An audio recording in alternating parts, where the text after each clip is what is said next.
हाय, मैं हूँ अमृता और आज मैं आपके लिए एक मिस्ट्री मूवी लेकर आई हूँ। मूवी की शुरुआत में हम माइकल नाम के आदमी को देखते हैं जिसे उसके ही दोस्त क्रिस ने एक वीडियो भेजी होती है। क्रिस दरअसल ड्रग एडिक्ट होता है। अब माइकल लैपटॉप पर उसका वीडियो देख रहा था जहाँ पे वीडियो में क्रिस काफी नशे की हालत में होता है और अजीब से हरकतें कर रहा था। साथ ही क्रिस ने माइकल को अपनी लोकेशन भी भेजी रहती है ताकि वो उसे बचाने के लिए आए। अब माइकल यही सोचता है कि वो अपने दोस्त के पास जाकर उसकी ये आदत छुड़वाएगा, लेकिन तभी माइकल की पत्नी जेनिफर जो कि प्रेग्नेंट होती है उसे जाने से रोकती है। पर माइकल जेनिफर से कहता है कि अगर क्रिस मेरी बात नहीं सुनता तो मैं वापस आ जाऊंगा, लेकिन मुझे जाना होगा, वो मेरा अच्छा दोस्त है। जिसके बाद माइकल गाड़ी लेकर क्रिस की भेजी हुई लोकेशन के लिए निकल पड़ता है। लेकिन जब माइकल वहाँ पे पहुँचता है तो वो देखता है कि क्रिस वहाँ पर लगातार गोलियां चलाए जा रहा है। अब ये देख के माइकल समझ जाता है कि वो जरा भी होश में नहीं है। ये देखकर माइकल किसी तरह क्रिस के पास जाता है और कहता है,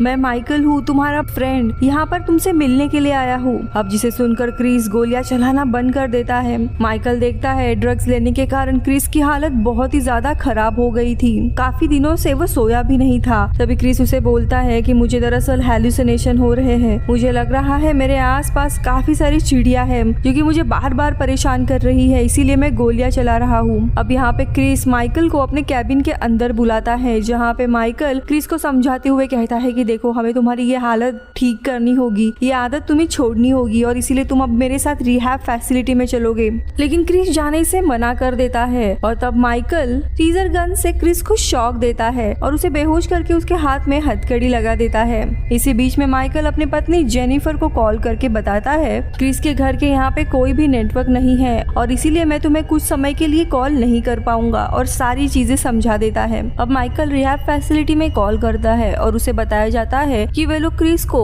2 से 3 दिन के बाद लेके आ सकते हैं, इसीलिए माइकल वहीं पे रहने का फैसला करता है। वही जब माइकल वापस से आता है तब वहाँ पे क्रिस जो कि होश में आया था वो माइकल से कहता है कि मुझे मेरी गलती समझ आ गई है और मैं अब रिहैब जाने के लिए तैयार हूँ, तुम मेरी हथकड़ियाँ खोल दो। पर माइकल समझ जाता है कि ये क्रिस का सिर्फ दिखावा है और वो मना कर देता है। और तभी वहाँ पे सारा नाम की एक डॉग आती है जो कि रोज क्रिस से मिलने के लिए उसके कैबिन में आया करती थी। दरअसल सारा ये डॉग अपने ओनर के यहाँ से भाग कर आई थी और यहाँ पे माइकल सारा के गले में लगे हुए कॉलर पर उसके ओनर का एड्रेस देख लेता है जो कि थोड़ी दूरी पे ही था। और तभी वो क्रिस से कहता है कि मैं सारा को उसके ओनर के पास वापस छोड़ के आता हूँ। जिस पर क्रिस कहता है कि मुझे ये डॉग पसंद है, तुम उसे अगर वापस छोड़ दोगे तो यहाँ पे वो कभी भी नहीं आएगी। लेकिन माइकल उसकी कोई भी बात नहीं मानता। वही अगली सुबह वहाँ पर मीका और बिली नाम के लड़के आते हैं जो क्रिस से अपने ड्रग वापस लेने आए थे, जिसे क्रिस ने 1 महीने पहले उनसे लिए थे। मगर माइकल आकर उन दोनों से कहता है कि क्रिस तुमसे नहीं मिल सकता और तुम यहाँ से चले जाओ। जिसके बाद माइकल आकर क्रिस को इसके बारे में बताता है, जिस पर क्रिस कहता है कि मैंने इनसे 1 महीने पहले कुछ ड्रग्स लिए थे एज अ टेस्टिंग के लिए और मुझे इनको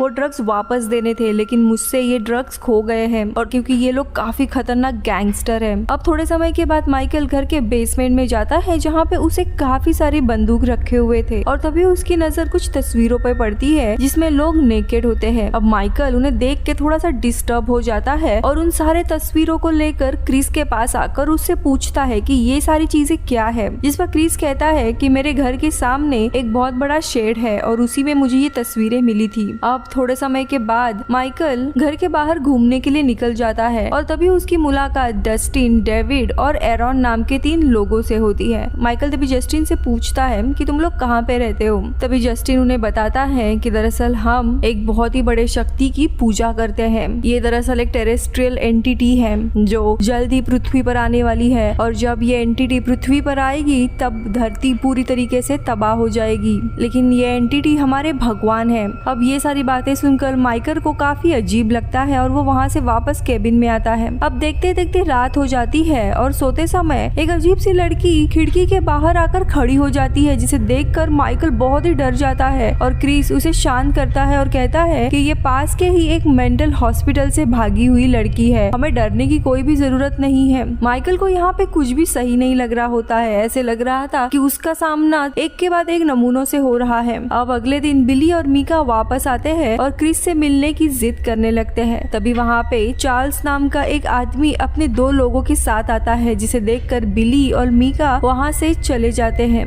अब इधर चार्ल्स मीका से कहता है कि पास के ही जंगल में एक ट्राइबल कम्युनिटी रहती है और मैं उसका सिक्योरिटी गार्ड हूँ। तुम्हारा ये घर सरकार की जमीन पर बना हुआ है और इसीलिए तुम्हें ये घर खाली करके जाना होगा। लेकिन यहाँ पे माइकल चार्ल्स को कुछ पैसे देता है और कहता है कि हम लोग बस 4 से 5 दिन और यहाँ पे रहेंगे, जिसके बाद हम लोग यहाँ से चले जाएंगे। दरअसल ये एक कैबिन रहता है और यहाँ पे चार्ल्स कुछ दिनों के लिए आया था, ये उसका घर नहीं था। अब ये सुनने के बाद चार्ल्स मान जाता है और वो चला जाता है। इधर माइकल को घर के पास उसी शेड में कुछ सीडीज और प्रोजेक्टर रखा मिलता है, जिससे वो फिर केबिन में लेकर आता है और प्रोजेक्टर की मदद से वो सीडीज को प्ले करता है। और इस वीडियो में उन्हें एक आदमी दिखाई देता है, लेकिन आगे सीडी में कुछ भी नहीं होता, इसीलिए क्रिस बंद कर देता है। अब थोड़े समय के बाद माइकल क्रिस से पूछता है कि तुमने मुझे वो वीडियो क्यों भेजा था तुम्हारा, लेकिन तभी क्रिस कहता है कौन सा वीडियो, मैंने तुम्हें कोई भी वीडियो नहीं भेजा था। अब ये सुनते ही माइकल थोड़ा परेशान हो जाता है, लेकिन उसे लगता है कि क्रिस नशे की हालत में भूल गया होगा, इसीलिए वो इस बात पर ज्यादा ध्यान नहीं देता।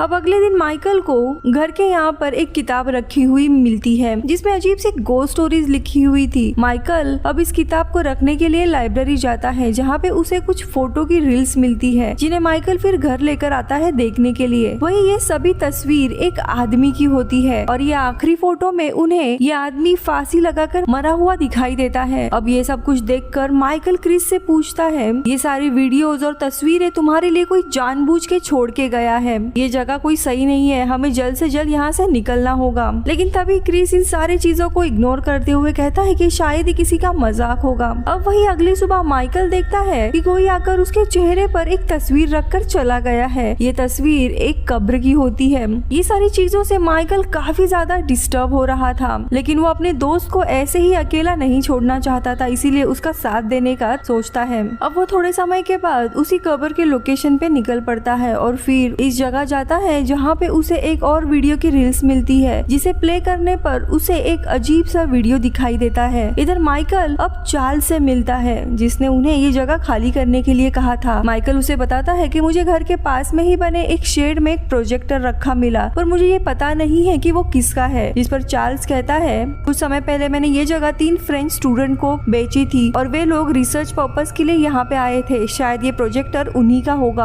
अब माइकल यहाँ से वापस से अपने घर में आता है और यहाँ पे टेड नाम का एक आदमी वहाँ ऑलरेडी होता है। टेड माइकल से कहता है कि मैं ये कैबिन खरीद रहा हूँ, लेकिन तभी माइकल कहता है कि ये जगह ये गवर्नमेंट की है, जिसे सुनकर टेड वहाँ से चला जाता है। पर इसी बीच में क्रिस की माइकल के साथ बहस हो जाती है, क्योंकि क्रिस को ये कैबिन बेचना था और क्रिस माइकल को पूछता है कि तुम आखिरकार यहाँ पे आए ही क्यों थे। और तभी माइकल क्रिस को लैपटॉप पर उसी की वो वीडियो दिखाता है जो क्रिस ने माइकल को भेजी थी। पर यहाँ पे हैरानी की बात ये होती है कि ये वीडियो अब पूरी तरीके से अल्टर्ड होती है, किसी ने पुराने वीडियो को बदल दिया रहता है और अभी जो वीडियो होती है उसमें इन दोनों की ही चल रही बहस की वीडियो होती है, जिसे देखकर ये दोनों भी काफी हैरान होते हैं। अब यहाँ पे ड्रग्स वापस नहीं किए थे, इसीलिए बिली एक दिन आता है और जो इनके नेबर की डॉग रहती है सारा, उसे गोली मार देता है, जिसके चलते क्रिस बहुत ही ज्यादा टूट जाता है। इधर माइकल अब सारा के कॉलर पर लिखे हुए उसके ओनर के एड्रेस पता करने के लिए निकलता है, लेकिन एड्रेस को फॉलो करते करते वो जंगल में एक गुफा के अंदर आ जाता है, जहाँ पे वो देखता है दीवारों पर कुछ अजीब से ड्राइंग लिखे हुए थे। लेकिन तभी वहाँ पे एक होमलेस आदमी सो रहा था, जिसे देखकर माइकल बाहर आता है। उसे कुछ भी समझ नहीं आ रहा था कि हो क्या रहा है,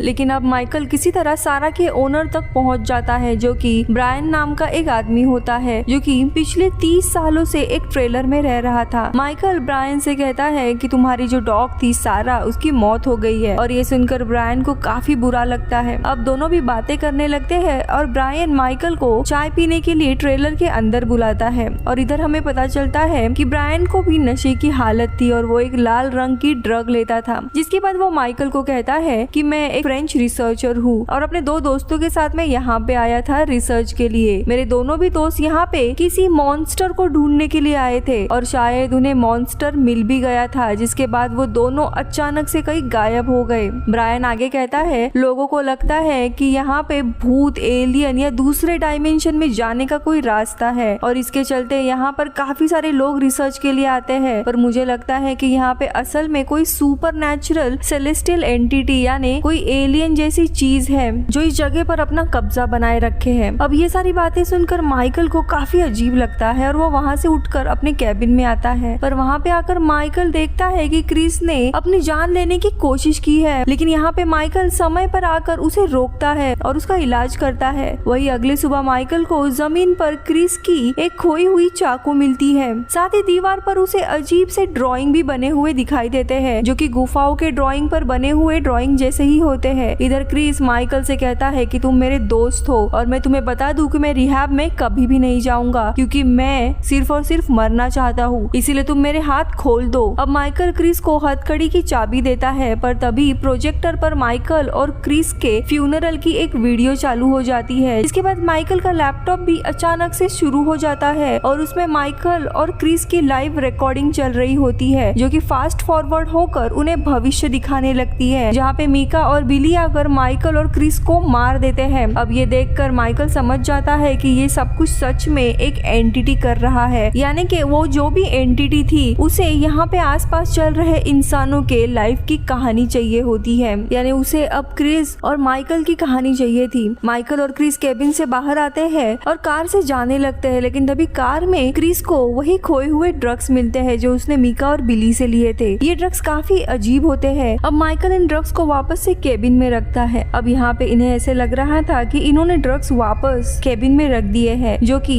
मीका और बिली को मिल जाएंगे, यानी कि वो दोनों इन्हें नहीं मारेंगे। जैसे ही गाड़ी में वापस आते हैं उन्हें वहाँ पे एक और रिकॉर्डिंग मिलती है जिसे प्ले करने पर इनकी ऑडियो रिकॉर्डिंग सुनने मिलती है, जिसमें चार्ल्स अपने लोगों के साथ आकर इन दोनों को गोली मार देता है, जिसके बाद केबिन में आग लगा देता है। अब ये देखकर माइकल क्रिस से कहता है कि वही एंटिटी है जिसने इस पूरी जगह पर कब्जा कर लिया है और हम चाहे जहाँ पर भी जाए ये एंटिटी हमारा पीछा नहीं छोड़ेगी, इसीलिए हमें यही रहकर उसका सामना करना चाहिए। जिसके बाद ये दोनों वापस शेड में जाते हैं जहाँ इन्हें एक और रील मिलती है, जिसके बाद ये दोनों भी केबिन के पास आकर एक जगह पे छुप जाते हैं। इधर मीका और बिली अब केबिन में घुस जाते हैं और उन्हें ड्रग्स मिल जाते हैं, लेकिन उसी समय चार्ल्स आता है और वो इन दोनों को क्रिस और माइकल समझकर गोली मार देता है, जिसके बाद पूरे घर को आग लगा देता है। यहाँ पे क्रिस माइकल से कहता है कि शायद यही हमारी हैप्पी एंडिंग है, हम बच गए हैं इस एंटिटी से। ये सुनकर माइकल को भी लगता है कि इनकी कहानी अब खत्म हो गई है, और तभी आसमान में उन्हें एक एंटिटी दिखाई देती है जो कि काफी गुस्से में होती है, जिसे देखकर क्रिस उसके सामने झुककर एंटिटी से माफी मांगता है, जबकि वही माइकल एंटिटी से पूछता है कि क्या हमें एक और मौका मिल सकता है, जिसके जवाब में एंटिटी काफी जोर से चीखता है और इसी के साथ मूवी खत्म होती है।